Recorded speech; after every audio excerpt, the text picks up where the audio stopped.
So today we're going to talk about a slightly unpopular leadership skill that in my opinion is the single most important and most valuable skill or trait any leader can have. We're going to talk about accountability. So I'm going to put this in a story for you. In my first year of running the sales agency, we sent 3 of our teams out doing door-to-door out onto a road trip. Now on that road trip we were in a place called Yamba, which is fairly tropical in Australia. And they got hit by what was nearly a hurricane. So the rain was going sideways and upside down and the wind was whipping. It wasn't dangerous for anybody. And I left it to the leaders to decide if they wanted to wrap up early. Some of them did. We wanted to make sure everyone was safe. But the scores, as you can imagine, were dismal. None of the teams performed effectively. And I had 3 managers out running those road trips.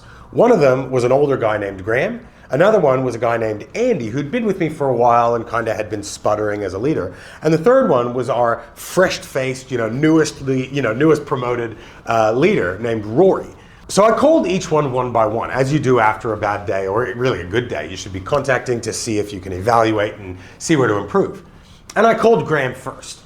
And he was quite an older Aussie guy. And I said, mate, what happened today? He almost interrupted me. He said, oh, mate, the rain screwed us. There's absolutely nothing we could have done about that rain, mate. It was a disaster. And it took me probably 10 minutes or so to, ask the right questions to get him to come around to the idea that maybe we need to be better at rallying the troops and get them performing in that inclement weather. It didn't really land, but you did your best as a leader. I next called Andy, and it took a few rings to pick up, and he got around to it, and you could just tell, just by how heavy he was breathing, he just wanted to make a big deal of how labored the day was. I said, hey mate, how you doing? He goes, yeah man, tough day. And I said, yeah, all right man, what was the biggest thing that we could have done? And he goes, oh mate, you should have seen that rain. I've never seen anything like it. It was crazy. There was nothing that we could have done.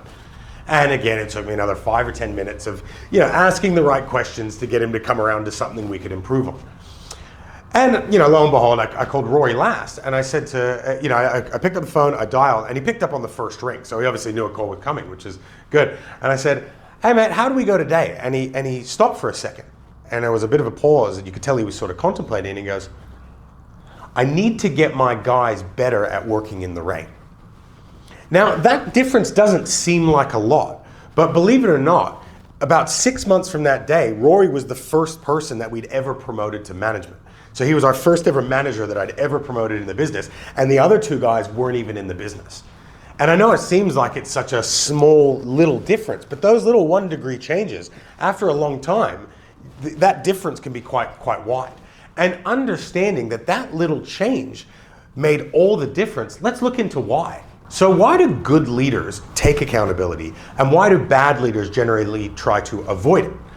Well, it's a natural temptation to want to avoid failure and blame and have others see us fail. None of us want that. That's a part of our wiring is to make sure that we don't get kicked out of our tribe, and being seen to fail, sometimes our brains can think that's what's going to happen. Obviously it doesn't, but it's an important thing to understand. We all have that temptation to want to not be accountable to things, to not want to take the blame. And imagine how good life would be if you were never wrong and never had to be, considered to fail at anything. It would be amazing if we could convince ourselves that that's true.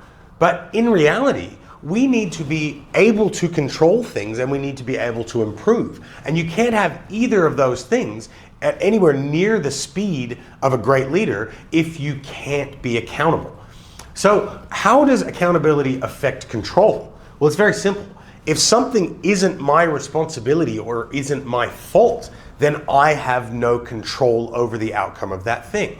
So whether that's, these leads are weak, or we were just at this turf recently, everyone's going to recognize us, or this center is quiet, there's not a lot of traffic here.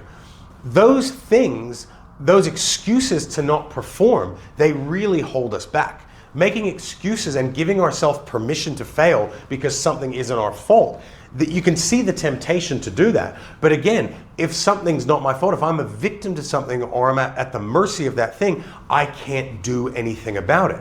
So a good leader would say something like, okay, it's a bit quiet, so I'm gonna make sure I make every one of my interactions count.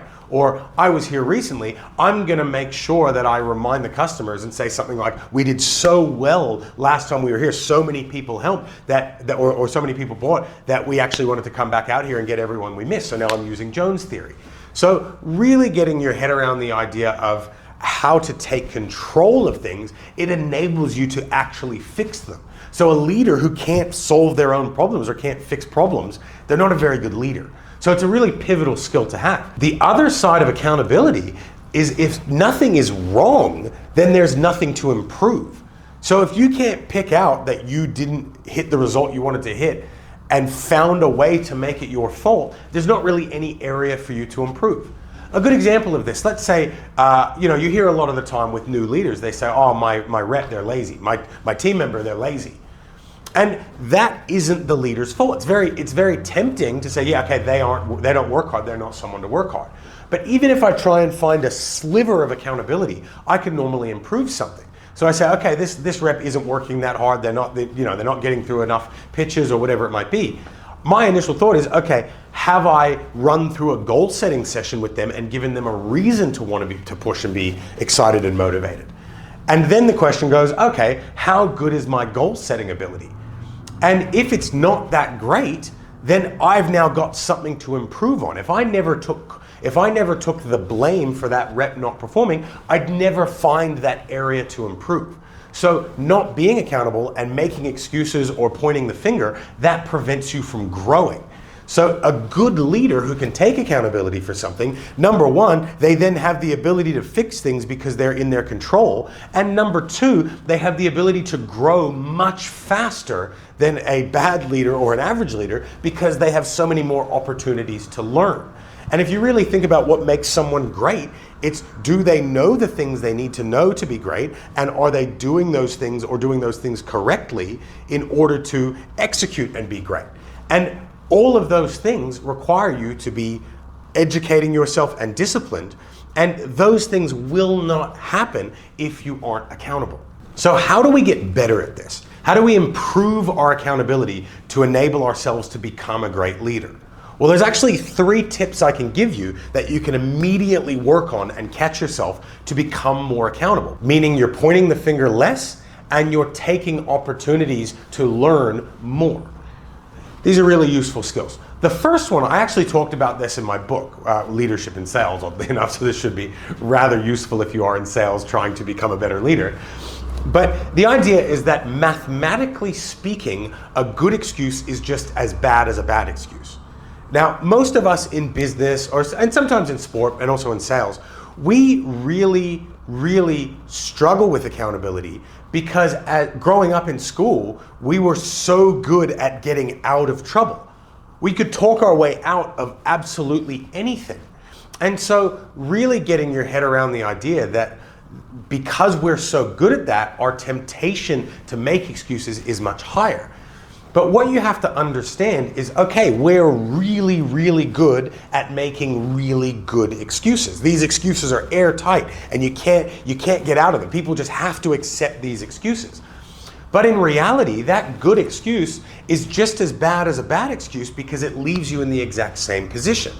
So let's say I don't hit my sales target or I don't hit my company projections because of a really good excuse. Let's say I had a death in the family or something really serious where nobody would question, yeah, okay, that's a good excuse. Let's say I also didn't hit my target or didn't hit my projection because I stubbed my toe and it was a little bit sore. Well, that's a bad excuse. But in terms of math, in terms of the actual value of how much we've actually achieved, it's exactly the same.